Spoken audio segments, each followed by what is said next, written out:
Hello, my name is Curtis Valentine with the Reinventing America Schools Project. Welcome to Black Wall Street for Education. We are glad you are available to join us today and look forward to an amazing panel.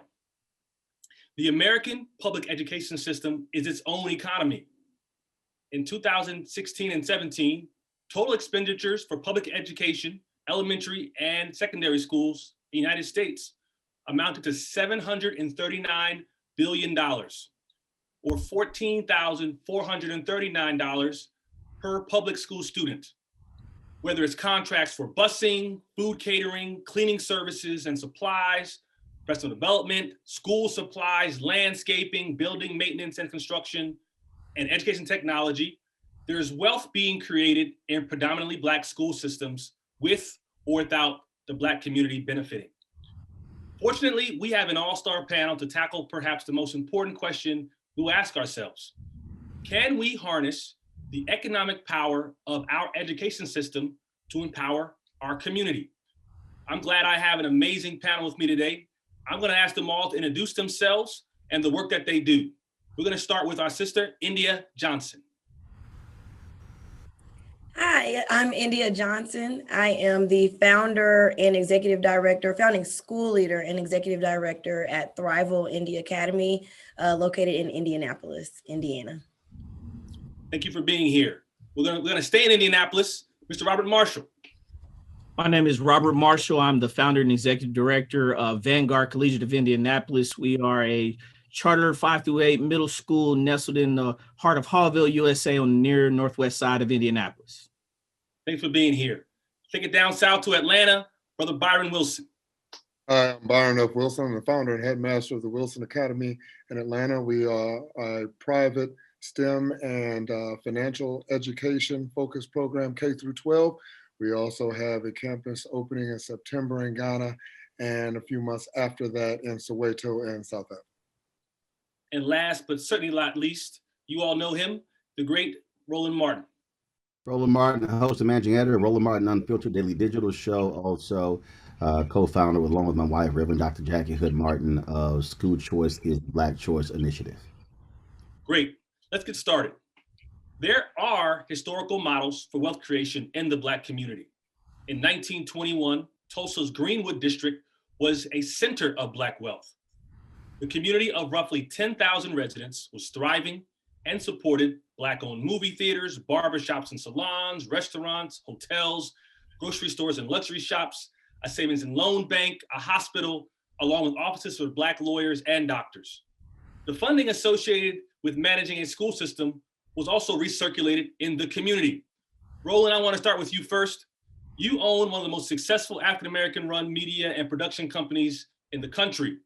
Why is it important for you to do what you do, having full control over your businesses? And what are the lessons learned that we can have from this historic decision to control your message and your media company? The nation's first Black newspaper was Freedom's Journal. They were launched on March 16, 1827. In their lead editorial, they wrote, "We wish to plead our own cause. Too long have others spoken for us." And the reality is, when you are the one who owns, then you are the decision maker. It's no different than for somebody who rents a house and the person who owns the house. The person who rents the house is subject to whatever the owner decides. If the owner decides to sell the home, then they got to find some place where else to live. If the owner decides to make modifications or changes, they get to do so. Those who own, they're the ones who get to make decisions.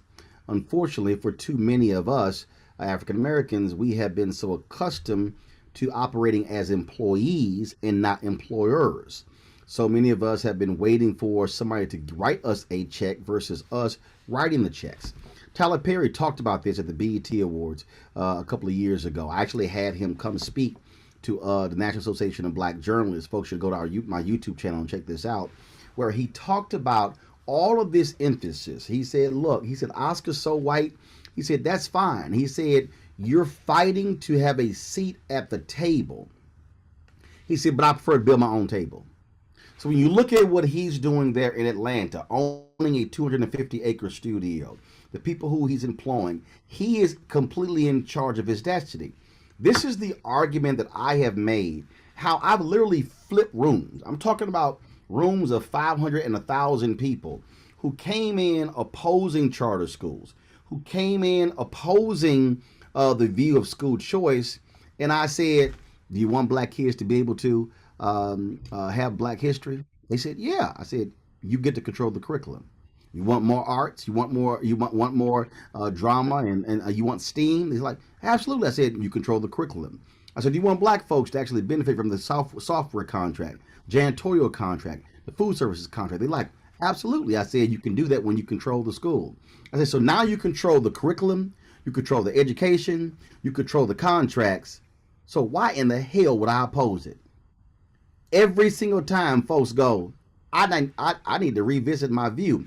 It is because we are so used to somebody else controlling, we can't fathom us actually being the ones who control.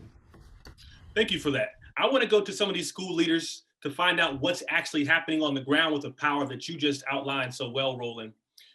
Whether it's contracts for busing, food catering, cleaning services and supplies, rental development, school supplies, landscaping, building maintenance and construction, and education technology, there is wealth being created. India, how much did having control over your budget and who you contract with play in your decision to start your own school?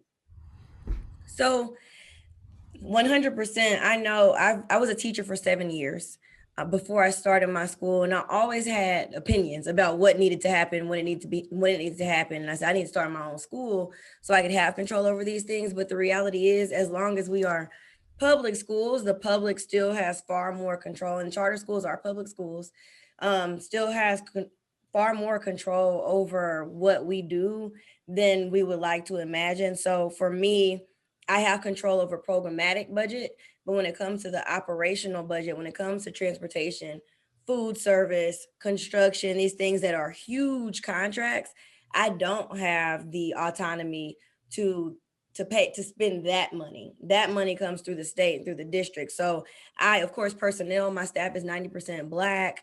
When it comes to the smaller contracts, we're trusted with those, but there is still definitely a systematic barrier for leaders of Black-run public schools, whether they be charter or traditional, where we're not able to tap into those resources and steer them in the way that they need to go.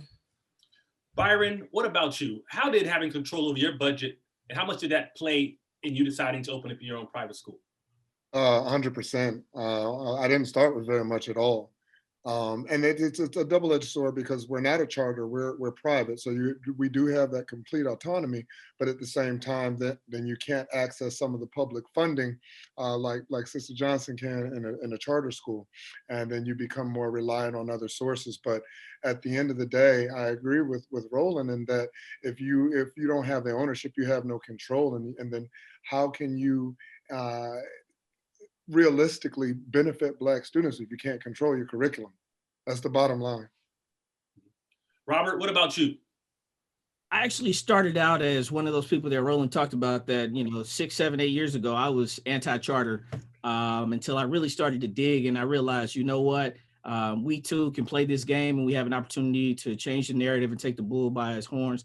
And so the autonomy that India referred to is something that was extremely attractive for me. So, having the ability to spend money where and how we need it. I've long said since I've gotten into this that a school can change the ecosystem around it using the state and federal funds that it receives. And so we established early on a threshold that 60% of our dollars needed to be spent with minority and women-owned businesses. And in our first 2 years, we ended up with about 73% of that money going back to Black Indianapolis, which equated to just around $2 million, right? And so these are situations where, we're doing janitorial contracts where they're employing Black and brown people in our school, right?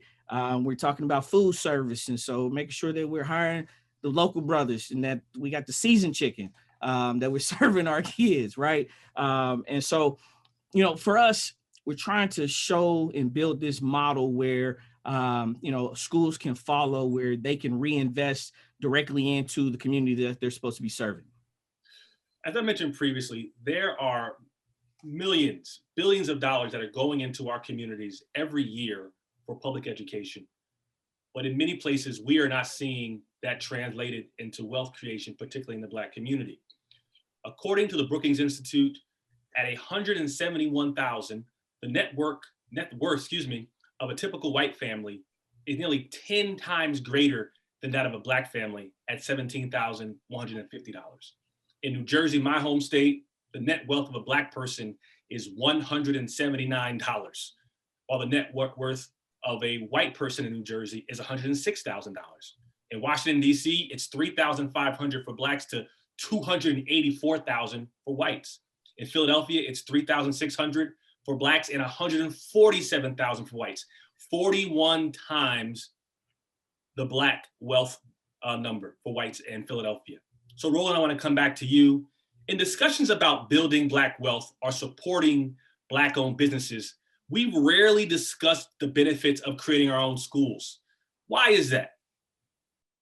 Well, one, we have not had a continuation, if you will, of what we used to do. So that's first. And I think what happens is, what often happens is, if you don't know where you came from and you don't know what used to be the case, then you're completely unaware of what the possibilities are. So when I think back to, if you read James D. Anderson's book, The Education of Blacks in the South, from 1860 to 1935, what folks will discover is that when white abolitionists came down south, there were already 500 schools that had opened outside of after the Civil War, after the Emancipation Proclamation. The white folks were shocked, and Black people were like, "Oh, we wasn't waiting on y'all ass.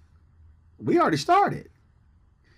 So what you have is this significant history of African Americans creating and building these institutions, but then you have this period where that stopped being promoted. I go back to narrative. The reason I am so insistent with Black media is because that's who controls and tells our story. You're not going to hear that story being told consistently on CNN, MSNBC, Fox News, ABC, NBC, CBS. It's not going to happen because that's not what their mission is. And so if you are constantly hearing that we built schools, that we built banks, that we had media institutions, that we all these things, then it's not foreign to you. I flew on a private jet with my fraternity brothers, my Alpha brothers.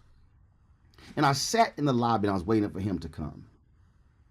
And I looked around. I was the only African American there. He's Black and I'm waiting on him. And I'm looking around and I'm seeing all these white kids.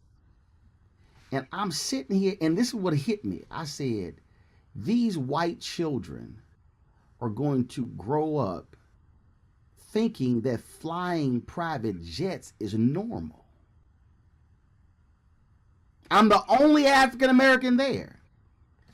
So if we see Black folks who own and control schools, if we see Black CEOs who own and control their companies, brothers and sisters, then it's normal. That's what we do. It's not foreign. And that's the difference. What we have seen over the last 50 plus years, we have seen African Americans being taught that we can't own, we can't control, we can't be the decision maker. And so then it's, but, and that's why people go, you own this? You own this? So hold up. So I don't need to wait for somebody white to walk. No, you talk to me. I just last point.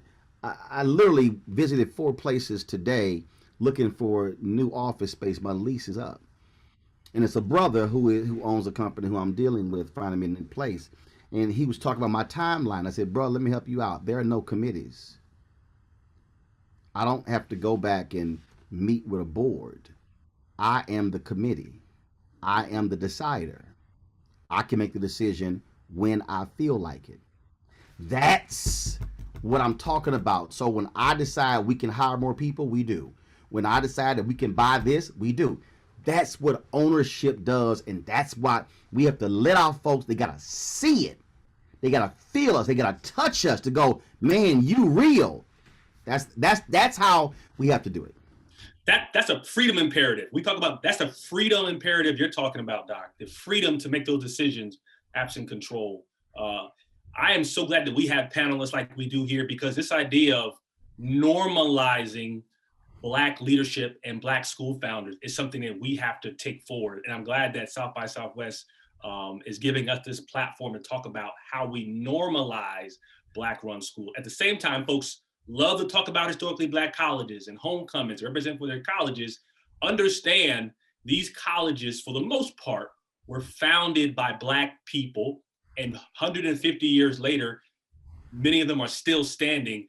A lot of this stuff is right in front of our face if you understand the history. And so glad that we have people like Byron and Robert and India here today to say, let's normalize Black run schools. Gaps in wealth between Blacks and white households reveals the effect of accumulated inequality and discrimination, as well as differences in power and opportunity that can be traced back to this nation's inception.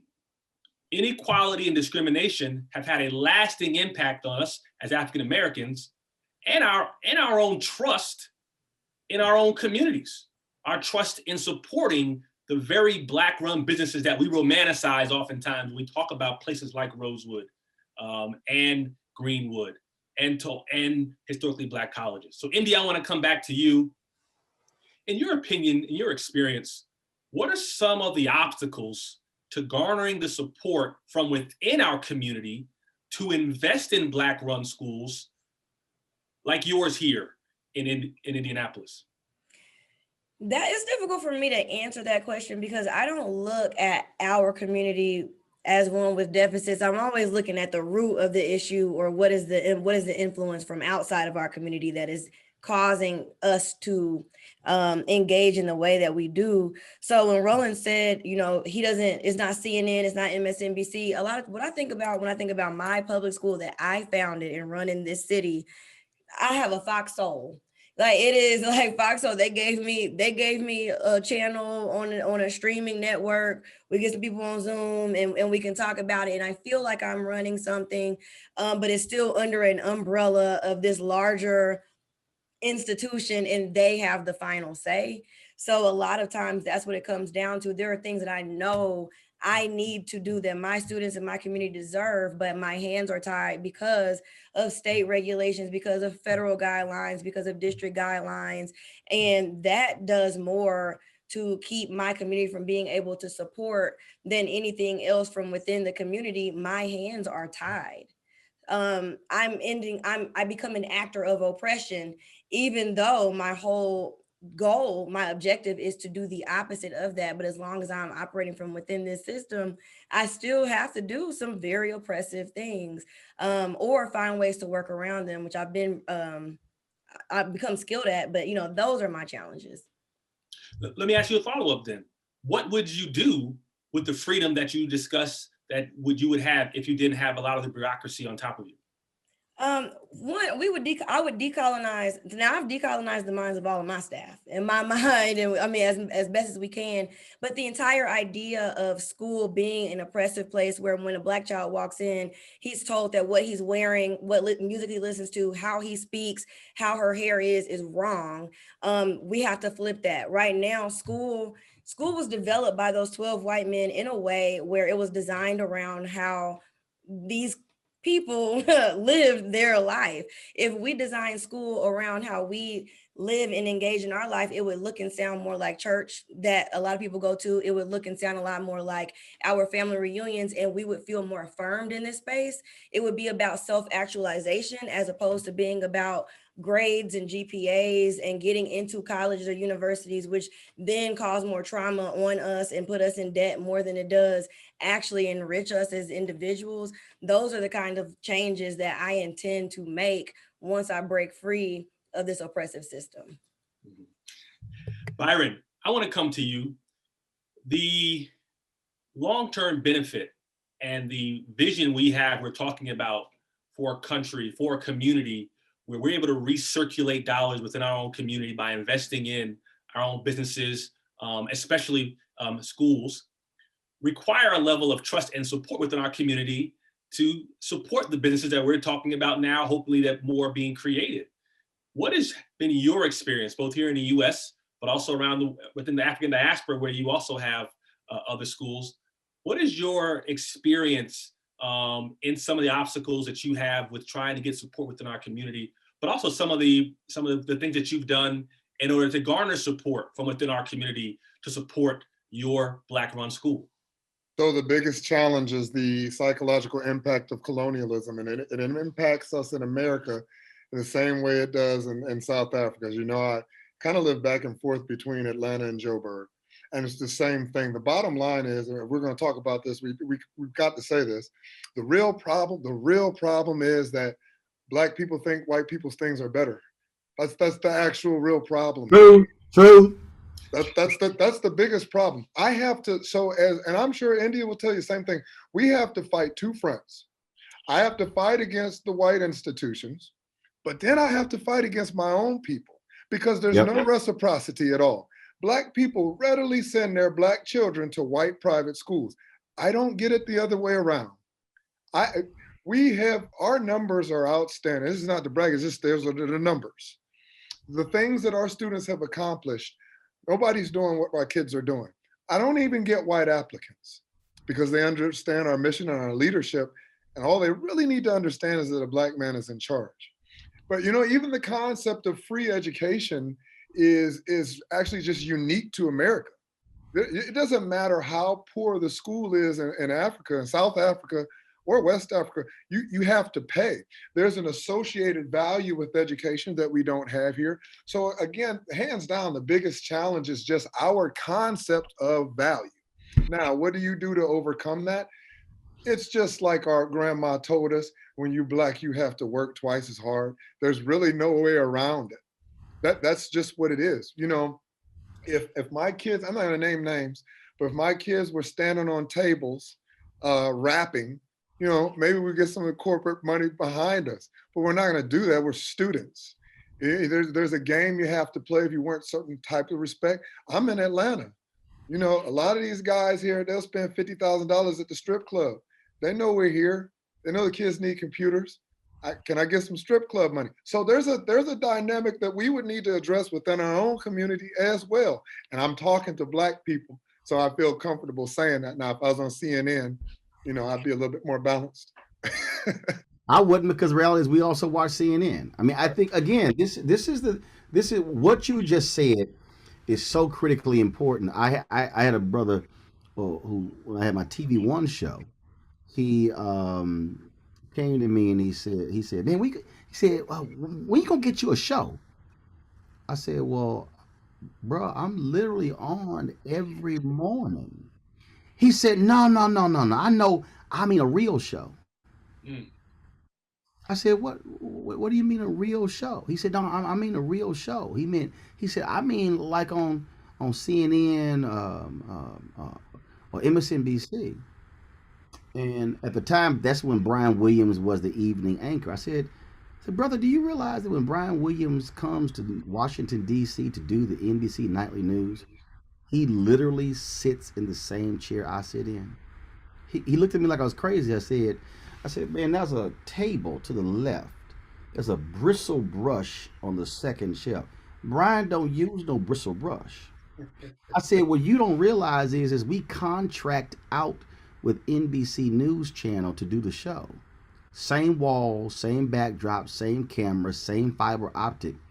I said, but you don't think I'm real because I'm black.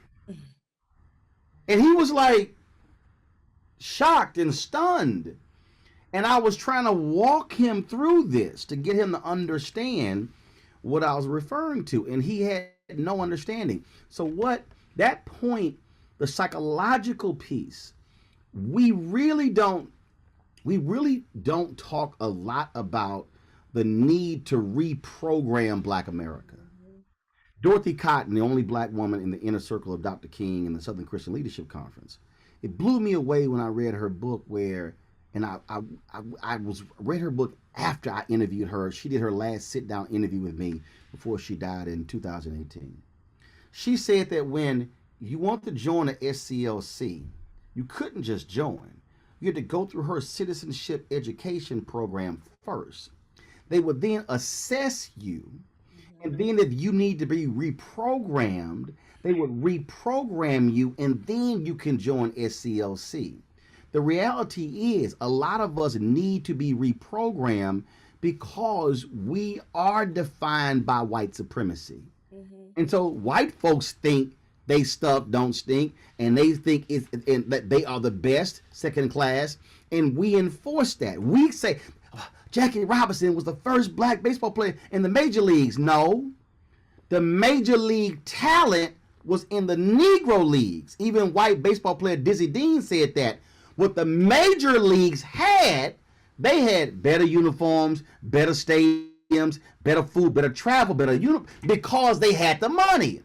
So when they say, but that's the major leagues and that's the Negro leagues. No.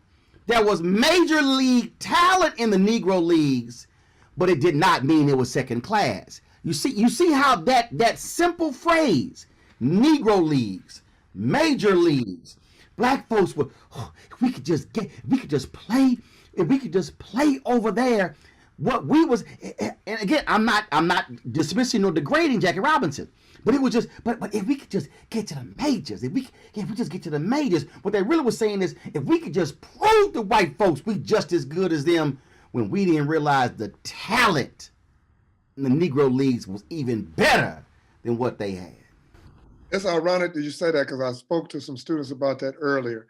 I said, we have a habit of giving up 100% of ours for 10% of theirs. Mm-hmm. You gave up they let one brother play, we gave up a whole league. Mm-hmm. It's a consistent problem. I'm glad you said that, brother. I appreciate that.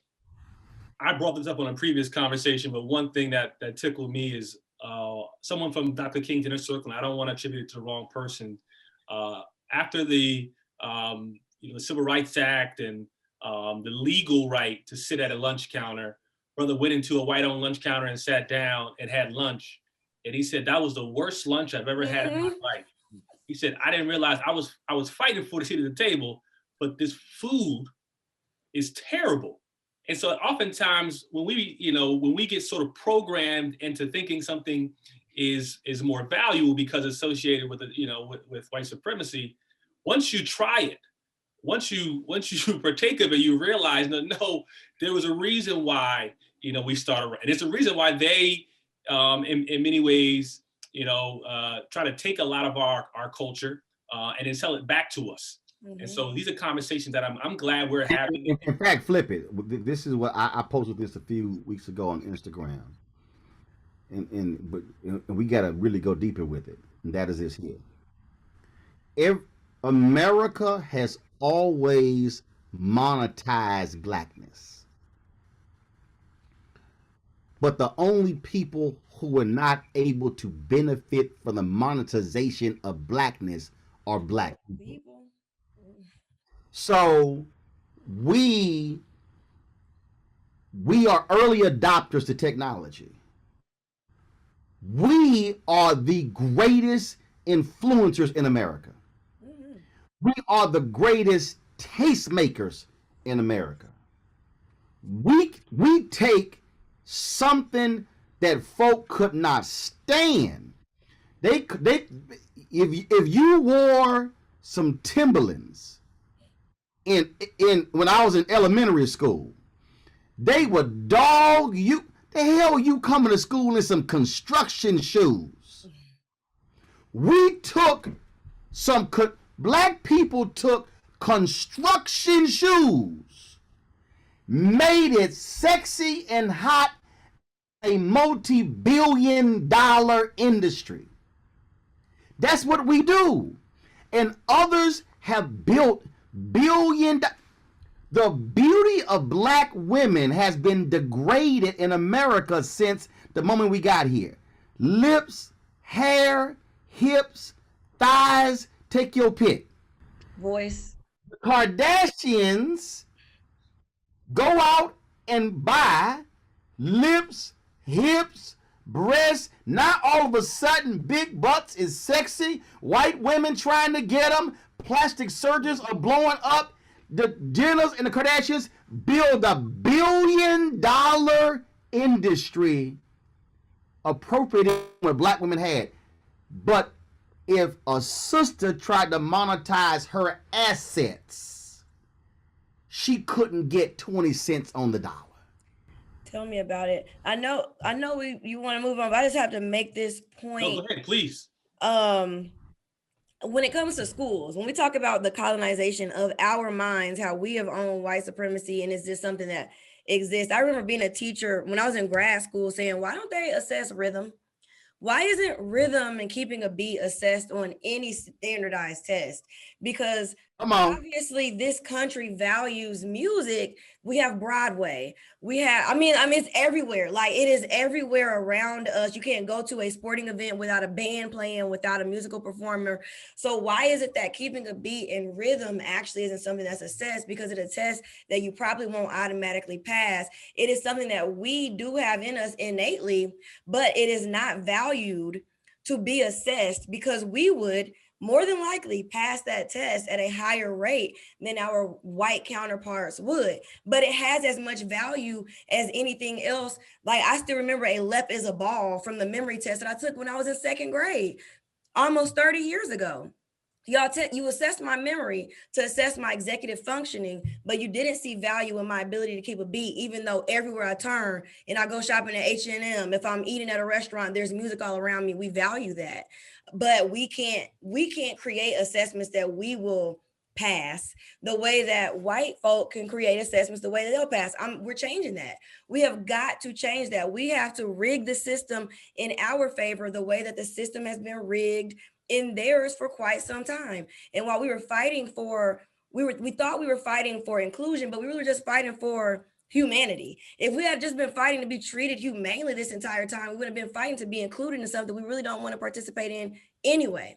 We like the way we dress. We like the way our hair is. We like the way we sound. We like the way that we engage with one another and with the world. We just want you to treat us humanely. I don't really want to be invited to your cookout. I don't want to eat your food. So if we just have to accept that, and it's not a hate thing. It simply is, I want my humanity to be acknowledged. I'm going to acknowledge your humanity. We can either do that existing together or we could do that from over here, but humanity is humanity. Now, Curtis, if I can slide in real quick, she mentioned rhythm. She mentioned rhythm, and we're talking about education. We love to talk about these amazing educators. We think about Mary McLeod Bethune. We think about Marva Collins. But a name that we should always mention, because when she talked about rhythm, Harriet Ball. Harriet Ball. There are folks watching right now going, bro, you losing me, Harriet Ball. Okay. Y'all heard of KIPP? The entire KIPP academic structure is built on the teaching methods of Harriet Ball. One of the KIPP co-founders was a teacher at the same school she was at. He hears all this noise across the hall and all these kids, and he's like, what is going on? Walks across the hall, and he's watching Harriet Ball use rhythm, music, and rhyme to teach the kids math and English.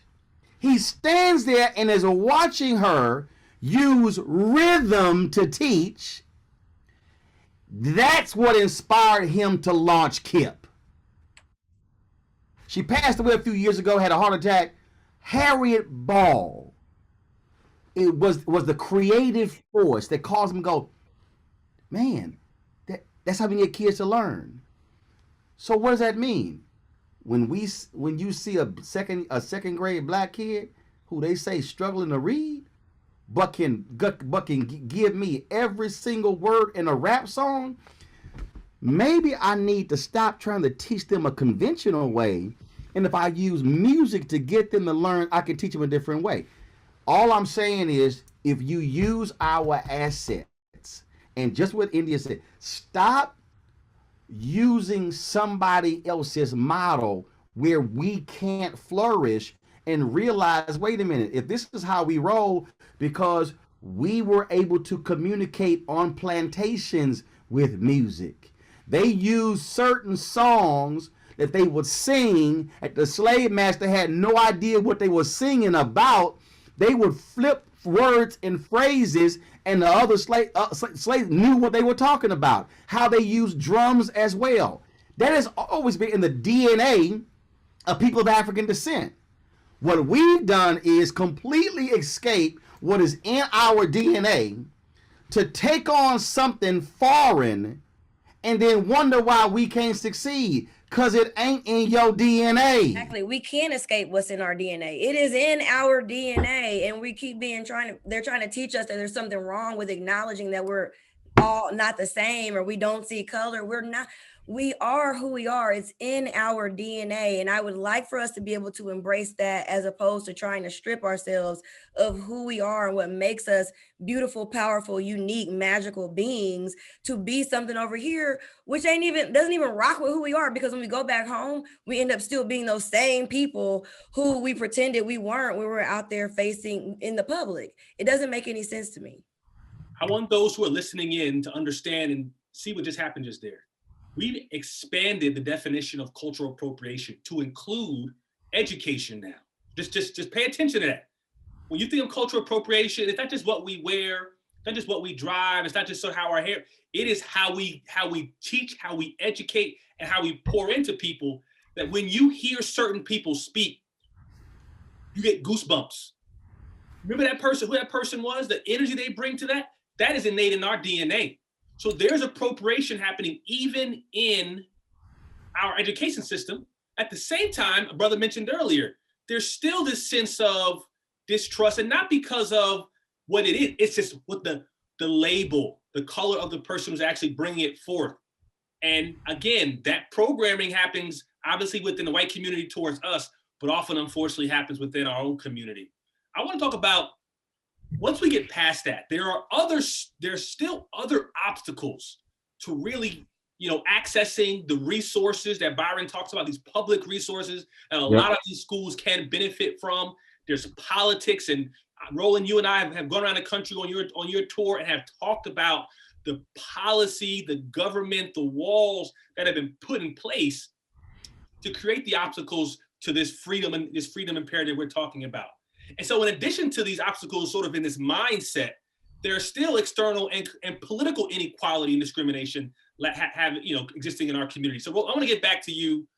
Through your tours, what have you learned about how local government and political divisions impact the growth of Black school founders like the three we have on today? What we do is we focus on what we think is the most important thing really isn't. So let me explain that. White America has no problem with us focusing on social justice. They got no issues with us focusing on mass incarceration. When we start talking about the money, then it changes. America had no problem with Dr. King talking about civil rights. But when Dr. King started talking about the money, that's when America's like, oh, hell no. No, Negro, you going out your lane. Black folks told him, what do you know about international affairs? What do you know about foreign policy? He understood basically, I don't know why we killing brown folks in a country who want to be able to choose their own destiny because we want to control them. He understood colonialism. What happens when I've traveled around this country, folk have spent a lot of their energy saying, man, we gotta have this and we gotta have that, and it's the buildings, it's the curriculum. I keep saying, no, this is America, it's the money. If you don't get to the money, then you cannot do what you need to do. Look, I'm sitting here in Washington. Look, 20 years ago, probably 20 years ago, I can't sleep one night. I decided to go walking, and I was literally staying down the street from the White House. And I'm standing in front of the White House. And I'm standing there, and I'm looking at the White House. I'm like, oh, all lit up. Then I look to the left, and I went, what's that? So then I walked down. I said, damn, that's the Treasury Department. Then I went,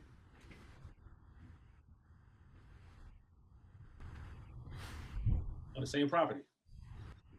I said, Treasury Department is the only federal agency that shares along with the White House. White House power. Treasury is money. Power, money, money, power. You can walk 100 steps outside of the side of the Treasury Department. You in the east wing of the White House. If you do not get to the source of the money, but then begin to unpack and unroll that, just gonna give you an example. The greatest collection of black wealth in America are held by black people who work in the public space. Public workers.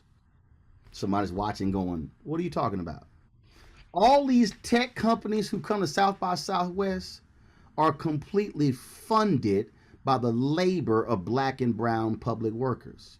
I know somebody's watching right now going, okay, this brother, he's losing me. Because venture capitals gave us our money. No, where did venture capitalists get their money from? The greatest investors in America are public pension funds.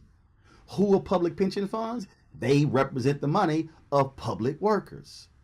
So the federal government has a nearly $1 trillion pension fund. What's the percentage of black and brown people who are federal workers on the federal level? Now let's go to New Jersey, New York, California, Texas, Mississippi, Alabama, Georgia. Each one of those states have public pension funds. They are investing in Wall Street. They are investing in private equity. So we are I ran to school leaders trying to get these white funders to invest money in black schools to benefit black children when these white funders made their money from going out and getting investments from pension funds, and their money came from black and brown people. So what we have to do is to say to our black and brown public workers, your job is to put pressure on your pension fund to say, don't you invest in any private equity firm that does not invest in black and brown people, which means that you need to be investing in black people with these schools, because that's how you actually change it. When you start with, so for me in advertising, they get the companies get the money to the white ad agencies, who in turn don't want to talk to us.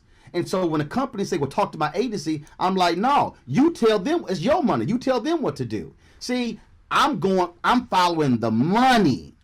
King followed the money. A. Philip Randolph followed the money. As long as we are fixated on electing somebody, or, man, we need to fight mass incarceration, and I'm not saying that we don't, we should, but if you are not fighting where the money is, who the money flows to, then who the money doesn't flow to, because this is real simple. If I'm able to choke you off from the money, then I'm choking off who the money goes to, then I'm choking off who the money benefits. So I have a complete chain where I've choked off black people. And so, and that's the piece. I control the money. I'm trying to get us, so the reason I support charters is because if I control the school, I get the pot of money. I ain't fighting a school board. Can y'all invest in our kids? Damn that. I got the money for the school. And if I outperform your schools, I want now 3 schools. I want 5 schools. I want 10 schools. There's no reason in the world we don't have multiple KIPs, multiple Yes Academies. There's no reason in the world. So we are fixated on the wrong thing. If you ignore the money, you've already lost the war. Ooh, Roland, if I could just, you and I need to have another conversation. So I just want to push you a little bit further, because that's not, I can't say that charter schools are the answer, because no, I didn't say the answer. Yeah, they're part of the answer. They're not step one. Like they're not the answer. We're at step 1 right now. We have got to access that Black wealth and pull our wealth out of this system and say that we're going to use this wealth to create our own system. Like, we have to then find, there's enough Black people who've led school systems, led at the district level, led at the network level, where we could take those Black people, decolonize their minds, and they have the experience, the power, the access to be able to run districts on their own. But we have to create our own system entirely. We got to depoliticize this conversation, because it's not about politics. At the end of the day, what you're saying is right. It's about where the resources lie. But these politics on both sides like to convince Black people to be these pawns, fighting against each other, fighting this, losing. We're gonna lose either side of this battle until we step off of the battlefield entirely. At the moment that I access Black wealth, I can change the game for Black students. I know that to be a fact. But if we keep trying to play their game within this system that was designed for us to be programmed, to continue to be at the bottom, to be the workers and not the creators, to be the passive recipients and not the doers of whatever it is, we're going to continue to lose. No, I don't want another KIP, and y'all can quote me on that. I don't want another KIP across this nation. I don't, because what does that teach the students? If you dress like you work at Best Buy, if you follow these strict rules, if you walk on the right side of the hallway, and if you shut up and eat this food silently, then you'll get somewhere. Where you'll get No. I think you missed it. I think you missed it. You missed it. When I say, you missed it. See, when I said another KIP, you're focusing on what KIP does. No, I'm speaking of KIP's capacity. See, the greatest the reason, but you can't talk about tapping into Black wealth if you don't deal with capacity. If Byron has more Black people with capacity, he now can leverage more Black dollars. The problem for us is we don't have capacity. So if there are 2.7 million Black-owned businesses in America. 2.6 million have 1 employee. 8 years ago, there were 1.8 million Black-owned businesses in America. 1.7 million had 1 employee. When there were 1.8 million Black-owned businesses, they were doing an average revenue of $110,000 a year. Today, this is pre-COVID, we had 2.6 million Black-owned businesses doing an average revenue of $54,000. Hold up. So we added 700,000 new Black businesses doing half the revenue. So when people on panels go, we need more Black businesses, I say, no, we don't need more Black businesses. We need larger Black businesses. And so when I say I want a Black KIP, I want a Black-run charter network with 200 schools. See, I'm not saying I'm going to use their model. I'm going to use the Yes model. I'm saying capacity. That's Black wealth is built on capacity. We got a whole bunch of small entities. We got a whole bunch of small churches. We got a whole bunch of small organizations. But when you build capacity, you now come to the table with leverage, and now I can leverage dollars. I can leverage resources. That's what I mean. Roland, let me take 2 names, and you know these very well, and you're in Washington, D.C. I think Mr. Marshall would want to jump in on that one. And I'm gonna get him, but I want to make sure we say names like Donald Henson and Friendship Network. I want to talk about people like Earl Phelan and the Phelan Leadership Academy, 2 of the largest Black-run networks of charter schools? No. Don't do that. Give the numbers. See, when we say large, I'll tell you. what's the numbers? No, 13. Friendship, what about 13? No, Friendship is currently at, I think, 22 and growing. Okay. 22. Phelan? Phelan is at 24 and growing. Kip? We know that. I'm just saying. No.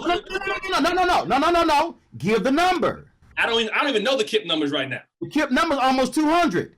Oh, probably and growing. So follow me here. So this is what you just said. Yeah. 22, 24, 200. Oh yeah. So what I'm saying is, when we talk about capacity, we can't say one of the largest black. No, they are the Friendship and Phelan, the largest black. But if you start ranking 200, 24, 22. So what I'm arguing, and Friendship has a model where they could be at 100 or 200. But the question is the resources. And so I want us to think capacity, because and if you look, in 1973 there were black people got 0.0012% of all city contracts in Atlanta. Mayor Jackson said, no, that's about to change. Mayor Jackson used the power of the mayoral office to change the capacity of black businesses. So when you talk about a Russell construction today, that was because Maynard changed the capacity then. So what I'm saying is, I want us to be thinking in those terms to where we can build and grow. And now, to India's point, when you have more than one Robert Smith worth $7 billion, then will you give me 500 black folks worth 200 million? But see, I might have one Robert Smith at 7 billion. I'm gonna have one Oprah at 3.3 billion. I'm gonna have one Michael Jordan at more than $1 billion, or Jay-Z at $1 billion. But if I can sit here and all of a sudden see black businesses go from 2 million to 5 million to 20 million to 100 million to 200 million to 500 million in revenue, now I'm building an infrastructure that goes across the country that now can fund schools and fund HBCUs. See, that's the piece. So when Tyler Perry, Cicely Tyson just wrote in her book that when she told Tyler Perry how much she got paid for Sounder, Tyler Perry sometimes doubled, quadrupled, and tripled her salary of the movies that she did with him. He could only do that because he built capacity. If he was small, he couldn't sit here and pay. And I text Tyler. Tyler told me how much he paid up for 2 days worth of work. I said, damn. That only happened because he built capacity. That's what I'm arguing when I see a KIP, when I see this. So for me in the media, Roland ain't trying, oh man, if I could be as big as Urban One, hell no. I'm looking at CNN, which is now owned by Warner Media, which is owned by AT&T. I'm looking at Verizon. I'm thinking capacity. That's how we change the game. That's Tyler my number, so because I have a plan now. hey, folks, those who are viewing, y'all see the energy, y'all see the passion, y'all see the vision and the steps. We're not just talking, There's strategy and there are jewels that you all heard today. And I know you all been writing stuff down. And if you didn't, rewind this and start all over again, because it's worth every minute. We're going to wrap up, but I want to give everyone 30 seconds to sort of give us. Marshall could take my 30 seconds. He's been trying to get in. No, I want you to finish up, Roland. No. Go ahead. He can take it. So those who are watching, they're saying, you know what? I got it. I'm on board. I believe in everything you're saying. What can I do? What can I do with the power, the platform, the resources I have to move this from a South by Southwest panel to in a moment, like Roland said, from a moment to a movement? What can I do? What can Curtis Valentine do with what I'm trying to create? What can I do, Mr. Marshall? What can I do, Byron? What can I do, India? What can I do, Roland? Really quickly, let's go around. First to you, Marshall. Real quick, I wanted to, on that last comment, and I'm gonna get to your closing. On the last question, I want to get to you, and I'll get to my closing. You talk about a blueprint and a plan and having this strategy. And so as a small school in the beginning, we were being choked out of a lot of those resources, and we had outcomes that showed that we should be being funded at a much higher level. When, you got your state test scores are the third highest in your authorized portfolio, and their portfolio expands the entire state, but yet you're begging for funds. We had to create a different and new model that was sustained because we thought being small was the way and the key to our success, because we could build relationships with kids. And so we've partnered up with a couple organizations, and we're in the process of actually building a new $17 million high-tech facility where we feel like education, business, and community can intersect, giving folks access to jobs, giving folks access to high quality nutritional food. And so it's coming right here in the Hallville neighborhood, and it's being led all by African-American males. And so I think the big key to that for us is it creates the sustainability model for small schools to build that capacity, right? Because I can't afford with 100, 200 students to build a $17 million facility. But if I'm able to get these bonds that schools have access to and use the same things that they use to build these KIPs across our city, right? Then I can do a mixed use, and I can have rental income coming in from the first floor and the third floor, and operate my school on the second floor and third floor, and continue to stay small because I'm supplementing the income that I otherwise wouldn't get from that enrollment. In terms of closing comments, I'll be quick. One of our late great local politicians, Representative Bill Crawford, used to say, if you're not at the table, then you're on the menu. I say to hell with that table, flip it over. It's no good, and it's a wobbly table if the legs of the table are racism, misogyny, xenophobia, homophobia. It's past time for us to build our own tables with the legs of equality, community, culture, and collective economics. I would encourage anybody that is interested in doing the work that Byron's doing, that India is doing, that I'm doing, be bold and don't wait. And when you get going, don't be concerned with our people don't immediately run to what you're doing, right? Eventually, that colonization is going to start to wear off, and they're going to get tired of eating chicken. And the moment they bring that potato salad to that table with the raisins in it, they'll come. Marshall, give me your website real quick. Marshall, give me your website so they want to follow you. Our website is www.vcindy.org. That's V as in Vanguard, C as in Collegiate, Indy, INDY.org. Thank you so much. Brother Byron. Yes, sir. So I think we got to be Black with intent. And what that means, be Black with intent. And what that means is, if you take the HBCs, for example, and I've been a strong advocate of the HBCs. And the reason being is we've got to recognize value rather than sacrifice. We look at going to North Carolina Central as a sacrifice because it doesn't have the facilities. Well, first of all, they got all your Black athletes. That's why they have those facilities. So you're looking at it as making a sacrifice and not recognizing the value of Black students learning together, the value of Black professors pouring into those Black students, the long-term ramification of you making that aesthetic sacrifice year one, so that year 20, North Carolina A&T State University, which is well on its way, looks exactly like Duke. See, that's what has to happen. Come on. No one wants to make the initial aesthetic sacrifice because they don't value Black. And if we're not going to address that, this is a waste of time. Give me a website. Give me a website, Bob. They want to support you. Give me the website. Sure. It is thewilsonacademy.org, www.thewilsonacademy.org. Thank you, brother. Appreciate it. Johnson. All right, I'm going to start with the website, thrivalnd.org, thrivalnd.org. We on all the social medias too at ThrivalND. I didn't tell you anything about the school. You look up the school model, it's going to be the most amazing school you've ever seen in your life. I don't need to sell it because it just is. What I would say, my closing thoughts are, Amanda Gorman told me specifically that our democracy is not broken. It is just incomplete.